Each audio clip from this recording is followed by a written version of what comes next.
Good morning, good morning. Yogi here. Another Ashtanga yoga practice. So what am I doing here? Let me just check that I'm live. Seems to be. I will also check the phone that we have the sound. So I'm streaming. This is my practice diary. I've streamed my practice. And I think I have the wrong date here. Let me check. Can I change it now? I don't know.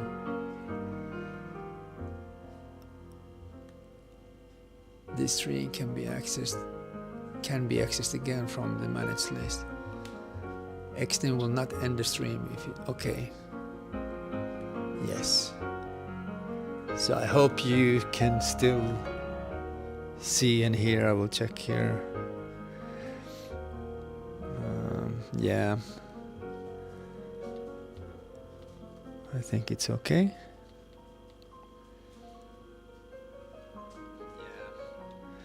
Very good, we have some. I will edit, at least the date is wrong here. 12th of January of 2026, the year of the return.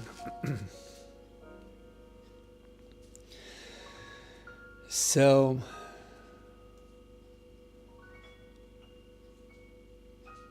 how can I get back to where I was though? I don't know. Well, let it be there. It's okay. So the year of return, me returning to Ashtanga yoga.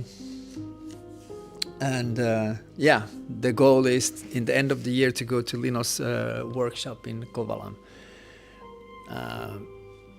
I'm starting a morning Mysore group online. Let's see how that works. I haven't done Mysore online. We will also have a Friday-led class. So we will go very traditional. I will be teaching so Friday-led class like we do normally with Ashtanga yoga. It's usually one class of the week is led class, and that's Friday. And all the other practices are Mysore practices. Saturday is off, Sunday we start, Monday, Tuesday, Wednesday, Thursday, Friday, and once a month a workshop. So I'm putting all that info together. I'm waiting for Terje's input in certain things, and when I have that, I will publish it. But the idea is to have a workshop every month, a practice workshop every month. Probably, let's see, I would like to have it like the first weekend of each month, but we have to see how the room, how we can access the rooms. Or maybe we have to be a little bit flexible there. I don't know. We'll see. Or maybe we can just book so much ahead of time, so then we can have a really nice schedule in the description of the video. But everything will be updated very soon, like in the today, tomorrow. But yeah, so anyone wants to go back to Ashtanga yoga, then this is for you as well. So I'm doing that. I'm going back, like you can see from the practices that I do. And I'm gonna invite you to this return if you are interested. Remember, I am not, this change in my heart, in my mind, doesn't affect full vinyasa or yoga funk or those will continue. It's just that my personal practice, I'm just deepening now I've been doing 30 plus, the full vinyasa 30 plus for 530 some days. And that will continue, but my own practice, I deepen it with the Ashtanga practice. So, and I really enjoy going back into the tradition, the traditional way of doing things. So what I'm doing here, I study the full vinyasa method because I'm really interested of that. And the good thing is that Lino, my teacher in Ashtanga yoga, is the person who has been that the most. He is the person that everyone kind of considers to be the full Vinyasa. Full Vinyasa, I don't know how to say it, the full Vinyasa dude. So this dude is starting to practice, and in the end I will again probably do my post-class ponderings where I could just share things that come up, and then I've edited it together into a video with the practice, and maybe I will record not the entire class but a little bit later. So I don't know, is there something I have to say more? I guess not. It's time to do. No more talking. No more blah blah.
was another practice.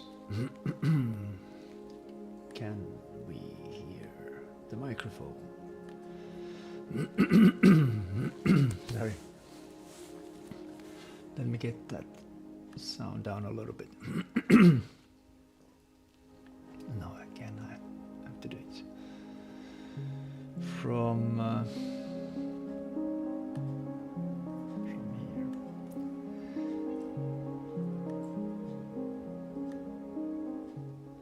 Very good, very good. So I wanted to respond to I saw some comments. So I thought that maybe it's a good time to respond to them as well. Let me just check that.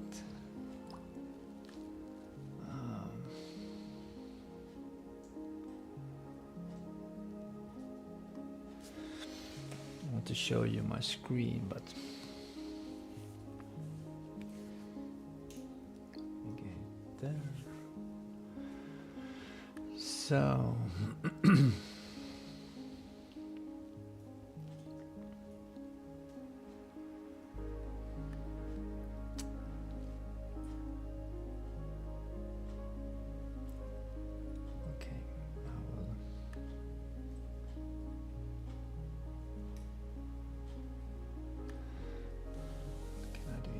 here, just a second.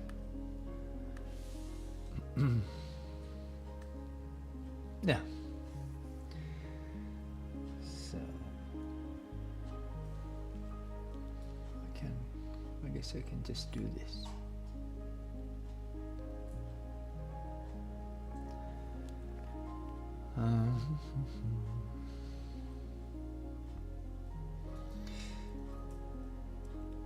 We have something new. Exciting journey you have ahead. Can you see that? Yes. And you can hear me, probably. So, exciting journey you have ahead. I must admit I am still interested in Ashtanga as I was at the end of the teacher training. Also, the idea of traveling to another place and especially overseas to practice sounds attractive to me. Yeah, it is. It's very cool. It's very fun to go to a different place, different climate, and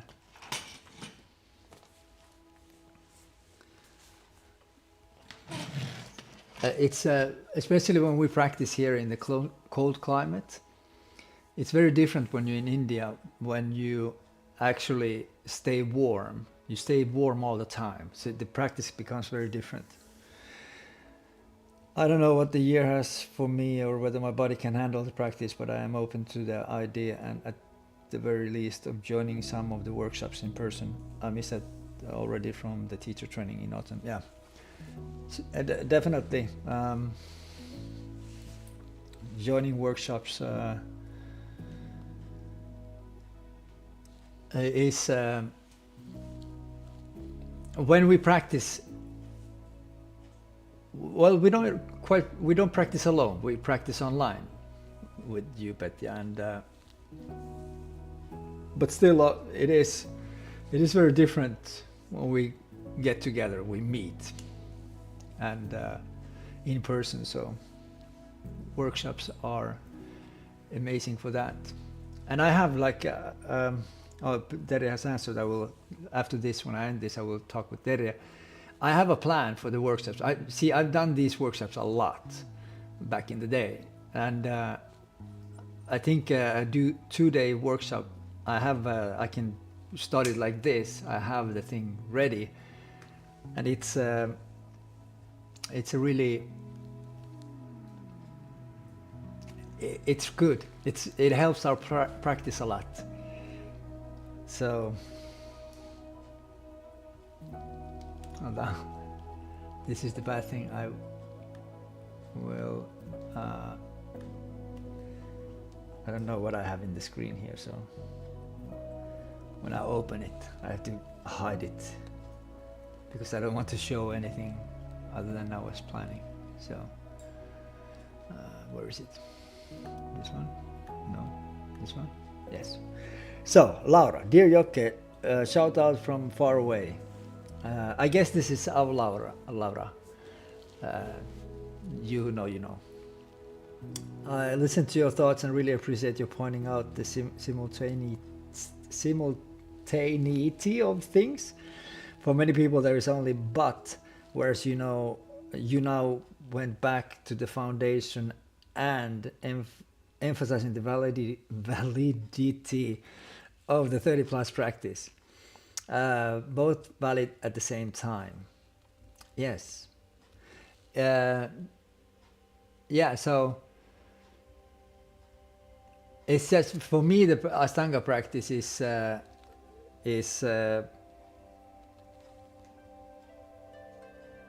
it's my personal thing, and because if I go there, then it feels it's natural that okay, then I share it with others as well. But that doesn't mean that the other things that we do are not valid, that the other things are not okay. There are different practices, different methods for different people in different life situations, right? It's as simple as that. There's no truth, there's no absolute truth in a practice. You can do this way, you can do that way, but there is something beautiful in the method which I'm diving into because personally I feel I need it. I'm curious. I'm curious if there was one moment thing that brought you back to full vinyasa. Maybe too personal though. So if you mean full vinyasa as the Ashtanga full vinyasa,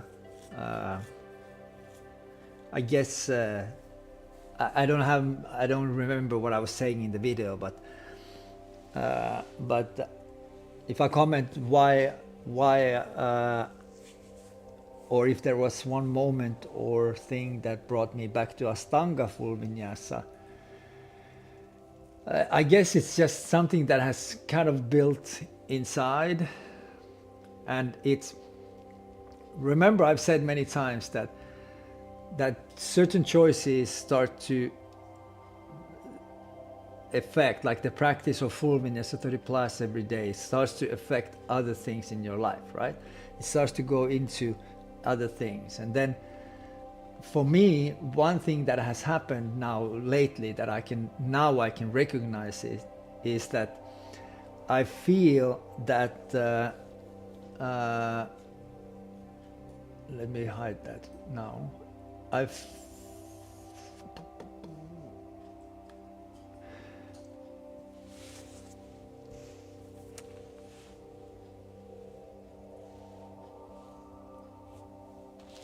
I would want to process my thoughts first. Be patient. Have a tea. Sit down, have a tea. We're not running anywhere. So,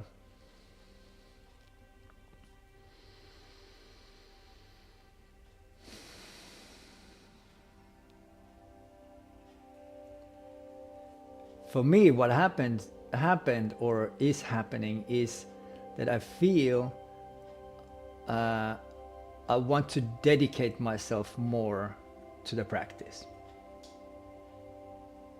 Dedication. Like I want to, this is not for everyone. This is not for everyone. And I'm now not talking about something that is for absolute, this is for everyone. Yoga is for everyone, but not this type of approach.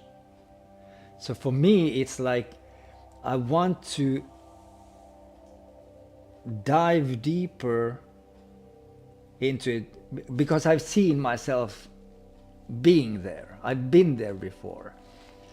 So I know what it's like when it's not just the practice that you do, it's the fact that I've talked about this many times, that the priority of the practice gets higher. So your practice is a very important part of your everyday life.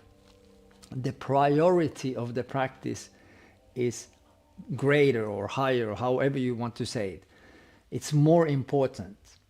So then everything starts to spin around the practice. I've talked about this in a negative way as well, because it can be a negative thing. But for me, it feels at the moment as a positive thing. I want to have that. It's kind of like meditation. So this practice is meditation for me. This practice is not a physical, I'm not trying to get longer hamstrings. I'm not trying to learn the handstand. I'm not trying to do Instagram yoga. I'm not streaming this to be cool. Like, wow, what a cool practice you have. No, not at all. The practice, the main practice that I do, and why I stream, just shortly again, I stream to just demonstrate what it is when you have a commitment to your practice, when you have dedication.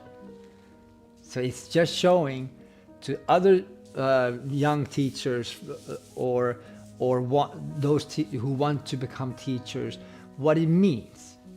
Because my mantra, I've been saying this for, I just saw a video, I showed a video here on the stream one day. It was 15 years ago when I say, I'm a yoga student. I'm a yoga teacher, but first of all, yoga student. We are students. If we want to do this work as yoga teachers, then the first thing we have to do is become students. You can't teach if you don't study. So from that sense, this is what I want to demonstrate here. Not a cool practice, not, oh, you're so cool. No, there is nothing to do with that. So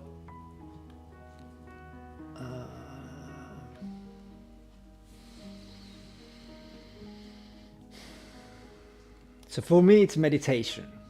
It's a ritual. It's a ritual is a good term for that. Ritual means for me, it's something in my life that I need to really focus on. I really need to put effort in it, and I need to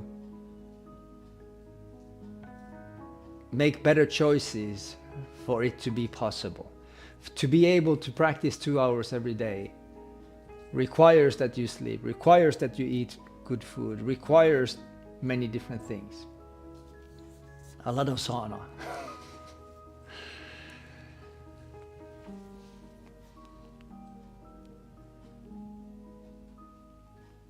So for me, it wasn't, me coming back to Ashtanga yoga wasn't any exact specific moment, but it's just different things combining, and then I come to realize that, okay. When I started practicing yoga, when my first experience in yoga was in year 2000, 26 years ago,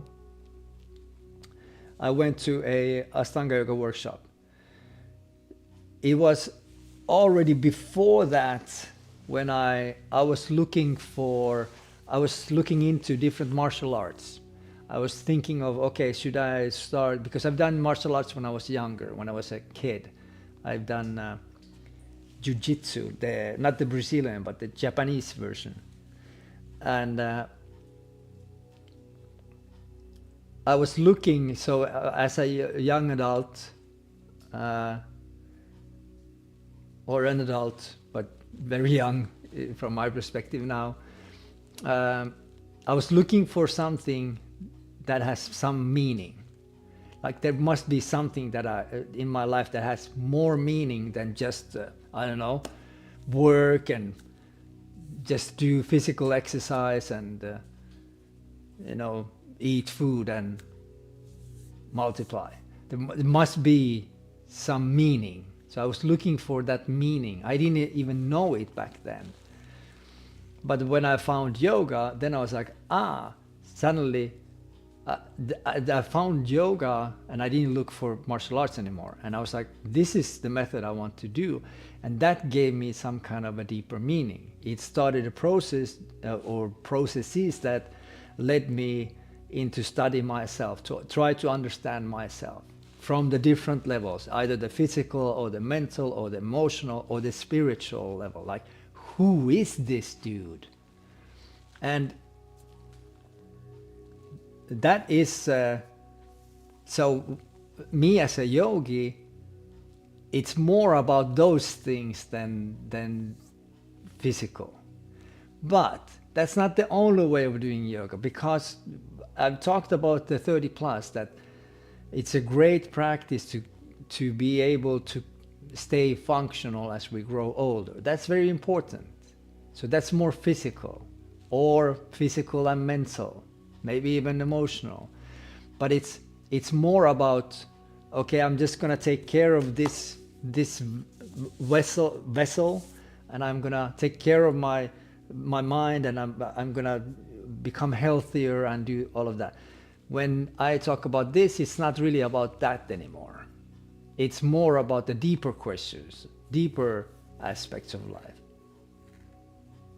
It's meditation. It is meditation. It's the most simple way to explain it. It's meditation. The whole practice that I do.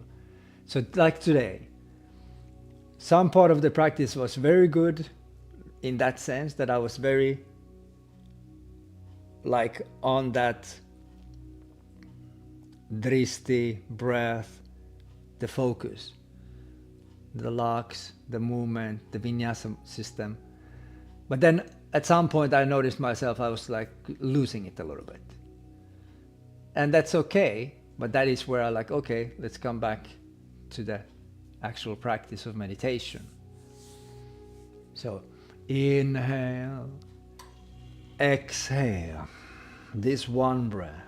Inhale, lengthen. I'm not stretching. Exhale, back and down. I'm not doing strong jumps to be fancy or anything. No. Inhale, up dog. It's just movement with breath. It's meditation. And when you do a 2-hour practice like that, then it starts to pull you that way. So it's easy to do a more physical practice with the shorter practice. It's like, okay, now I have this 30 plus minutes, I'm gonna work hard, I'm gonna be physical. But when you do that, then you like try to be as non-physical as possible. Or it's a little bit complicated to explain, as physical as possible, but making it as easy as possible. So you actually do strong movements, but you try to find softness inside of that strong movement. But again, it's not a physical idea. It's more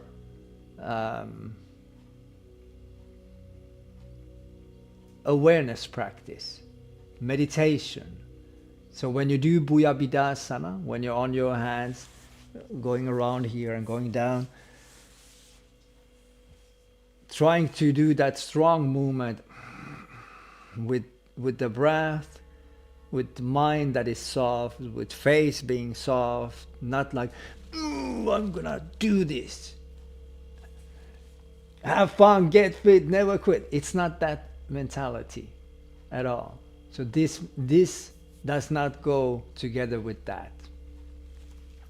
Yes, have fun goes well. I do remind myself, and sometimes it just comes from within. It's this, that I sometimes say that also when I teach, that when you do this practice now, have that internal smile. Smile within when you do that. When you do that difficult movement, smile within. You can smile without, like outside as well, but like I don't want it to be fake. So don't, just say I have to smile. No, it's just see if you can find that positive feeling inside of you as you're doing something difficult, so that you don't lose yourself into the challenge, but you like kind of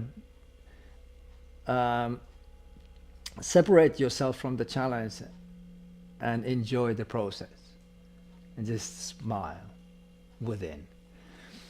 Because when you are able to smile within, you relax. You want to relax. You don't want to tighten up. You don't want to become stronger. You want to soften. So when we talk about the very strong yang practice, it's not just yang or yang. yang practice. However, Americans want to say that. For me, it's always yang, yin and yang. But I guess it comes from my language.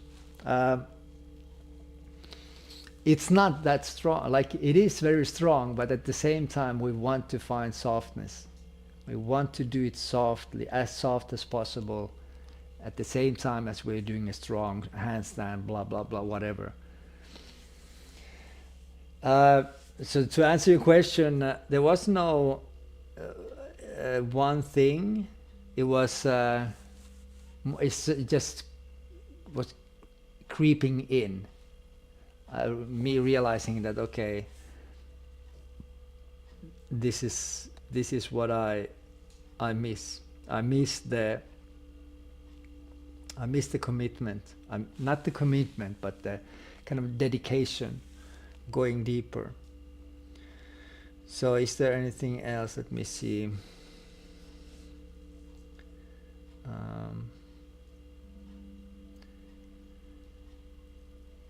Yeah, so anyway,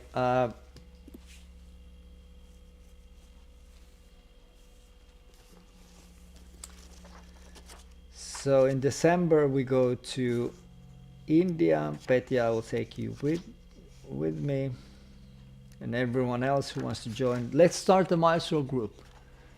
I will link the Ashtanga playlist into this video as well.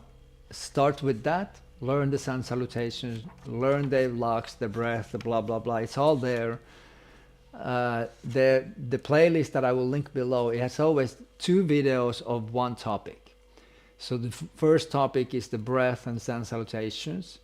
The second practice, it's Tuesday and Thursday. The Thursday practice is the same topic. We repeat that, we practice it. Then the next Tuesday, that's how it went. I did it live. The next Tuesday, it's we add a little bit to the first part that we learned, and then Thursday we practice that again, and so it goes. Every week we add a little bit more. There might be something, I haven't watched it through, there might be something that I might teach differently nowadays as I'm coming back to the more traditional way of doing it. But it's still a valid course. Go study. I just check out. Supta Kurmasana, Nava is Supta Kurmasana. Exhale, head up, hands to the floor. Okay, no vinyasa there. Then Dasha up. Okay, so it's basically the same as Bhuyabhidasana, coming up, Dasha up, and then we continue from there. No? That's up, exhale. Okay. Yeah. Sorry. So it might be confusing. So this is what I study now with the traditional system, is the traditional vinyasa count. Not that I don't know how to go from one pose. I know exactly how to go from one pose to another, but there's this traditional vinyasa count that is not always very logical. I can't figure it out just by doing it, because I haven't found the logic, like why sometimes certain, and I don't think there is a logic, that sometimes there is a vinyasa count, a number for this inhale or this exhale, and sometimes not. I understand in certain cases when it's like that, but in certain cases it's not very logical. So yes, someone probably will say it is very logical, but I don't, like, even though I appreciate the system a lot, it doesn't mean I have to agree with everything. We are grown up, so we don't just have to be believers. Like, yeah, it's this because it's the best. No, it's not like that. It's not a sacred practice. It's just, this is the traditional way of doing it, but that doesn't mean that it's absolute correct or absolute right or absolutely better than anything else. It's not like that. This is being a grown-up. You can look at your thing that you appreciate a lot and see, like, okay, yeah, not always logical. And I will, if I change my mind, I will let you know, right? I'm okay with changing my mind. but there are certain things. See, certain things have changed also in the traditions. I've heard about that. Like, I think Patabi Joyce even forgot what he taught one day, and then the next day he taught something different. That's fine. It's because it's not the Vinyasa count or the Vinyasa system is not the sacred system. So if it is different one day from another, it doesn't really matter that much. There are things that matter though. If the Vinyasa system would be exhale up dog, I would say no, it's not. I will not do that. I will do inhale up dog because there are certain movements that you do with certain breath. It's just that's how it goes. That is how it works. There was something. This in the end of the practice. I always have something when I'm doing the practice. I'm like, what? Upavista Konasana. Inhale, head up. Why wouldn't that be a vinyasa? Okay, never mind. Let's just agree that it's not the vinyasa then. I would make it Nava, inhale up, exhale, Dasha up. But here it's okay, exhale, Ashta, you go into Pavista Konasana. I'm talking about this pose. I don't know how well you see me, not very well, but Ashta, you're here. And then inhale, head up. That's not vinyasa. Or exhale, okay. But then Nava, inhale up and stay, exhale.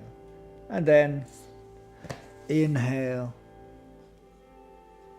Yeah, inhale, Dasa, inhale up. Ekadasa, Chaturanga. Okay.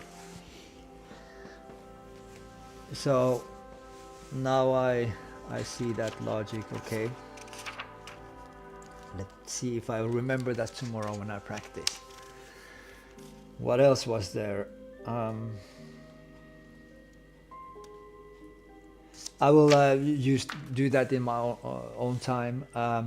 But yeah, so Mysore group, the idea is simple. We do Mysore style practice. Friday is a lead class, so that is I will lead by voice. The count comes from me, but other days you practice yourself. Saturday is day off. Sunday starts the week. Friday is the last practice, and Sunday is a later practice because Sunday I also do the full Vinyasa 30 plus beforehand, so Sunday is a little bit later. Weekday practice starts from 6:45 up to 9 o'clock our time here in Finland, Estonia. So basically even people in Europe could join, because in Central Europe it would be just 1 hour earlier, which would be totally reasonable practice time. UK is a little bit early, I know, but you can do. I've done that. You can do that if you want.